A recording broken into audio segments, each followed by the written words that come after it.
दोस्तों, हमारी लाइफ में छोटे बड़े दुख आते रहते हैं। यही दुख या तो हमारी बॉडी के रिलेटेड होते हैं या तो हमारे मन से रिलेटेड होते हैं। और इस दुनिया में दोस्तों यही दुखों का कुछ लोग ऐसे भी होते हैं जिनको इन दुखों की असर और फ्रीक्वेंसी बहुत कम होती है, और ऐसे भी जो लोग होते हैं उनको यही दुखों की असर या फ्रीक्वेंसी बहुत ही ज़्यादा होती है। कहा जाए तो दोस्तों कुछ लोग मेंटली पावरफुल होते हैं और कुछ लोग मेंटली थोड़े से वीक भी होते हैं।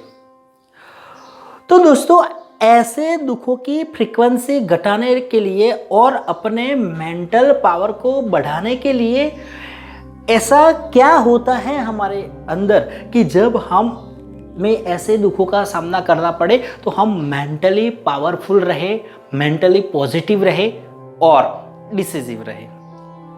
दोस्तों एक बंदा था और वो बंदा अपने गांव में पतरे के घर पर पतरे चढ़ा रहा था। सामने एक बंदा था, जैसे ही एक पतरे को लेके ऊपर चढ़ाया और सामने वाले बंदे के हाथ से वो सडनली खिसक गया और उस बंदे को थोड़ा सा स्पीड में आके यहाँ पर लगा। जैसे ही यहाँ पर लगा 2.5 या 3 इंच की इंजर यहाँ पर हो गई और तुरंत इतना खून बहने लगा कि तुरंत उसने अपने खुद के रुमाल को निकाला और यहाँ पर रख दिया, उस घाव को दबा दिया। उसने तब तक दबा रखा जब तक ब्लड बंद ना हो जाए। जितने भी लोग थे वो सब आए और उसने बोला कि चलो भैया हम आपको हॉस्पिटल ले जाते हैं, लेकिन उसने किसी की भी न सुनी और वो उसने बोला कि आप मेरी बिल्कुल चिंता मत करो, मुझे अच्छा हो जाएगा। एक भाई वहाँ से दौड़ता हुआ आया, वो प्राइमरी मेडिकल किट वाली एक पेस्ट थी, वो ब्लड बंद होने के बाद उसने वहाँ लगाई थी। इतने ही उसे दवाई की गई थी। दोस्तों यहाँ पर जब भी हमें कुछ लोहे की या कोई भी धातु हमें हमारी बॉडी को इंजर करती है तो सच में टिटेनस का इंजेक्शन लेना अनिवार्य है, हमें ले भी लेना चाहिए। लेकिन इस बंदा बिल्कुल मानने को तैयार नहीं था। सब लोगों ने कहा, फिर भी वो डिसिसिव था कि मुझे दवाई नहीं लेनी है। तो दोस्तों मुझे यह लगा कि यार ये इंसान हम सब में ही रहने वाला है, नॉर्मल है, फिर भी इतना डिसिसिव क्यों है, इतना पॉजिटिव क्यों है। शायद इसकी जगह मैं होता तो मैं सच में पहले ही हॉस्पिटल दौड़ता हुआ चला गया होता। लेकिन ये इंसान थोड़ा सा अलग था, उसका मेंटल पावर थोड़ा सा ज़्यादा था। तो इस मेंटल पावर उस इंसान का इतना था, उसके पीछे क्या राज था, तो मैंने थोड़ा सा उसका अभ्यास करने प्रयत्न किया, स्टडी करने का प्रयत्न किया। तो दोस्तों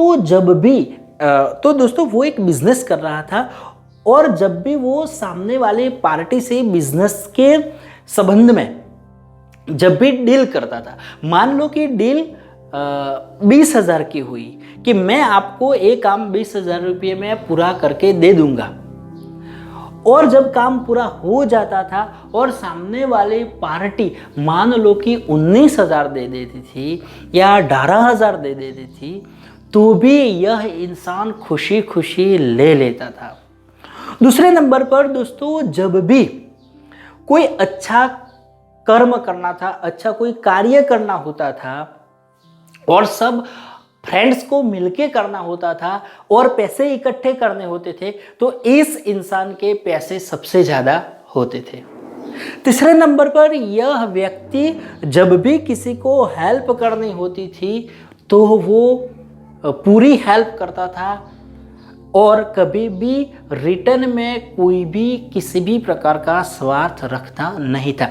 तो दोस्तों ये सब एक्टिविटीज़, ये सब अच्छे कर्मों की जो पॉजिटिव इफेक्ट थी वो एनर्जी बनकर उसको डिसिसिव बना रही थी और इतना पॉजिटिव बना रही थी, और वही सब ताकत ने मिलके उसके मेंटल पावर को इतना मजबूत बना रखा था कि वो उस गांव से बहुत ही short time, within a short time वो बाहर आ गया और वो घाव अच्छा हो गया। तो दोस्तों हम यहाँ पर ऐसे ही विश करते हैं कि आपका भी मेंटल पावर आपके बहुत ही अच्छे कर्मों से बहुत ही बढ़े, ताकि आप भी अपने लाइफ में किसी भी प्रकार के दुख का बहुत ही अच्छी तरह पॉजिटिव रहकर, डिसिसिव बनकर सामना कर पाए। ठीक ऐसी ही बेस्ट विशेष के साथ इस वीडियो को हम यहाँ पर पूरा करते हैं। देखने के लिए थैंक यू।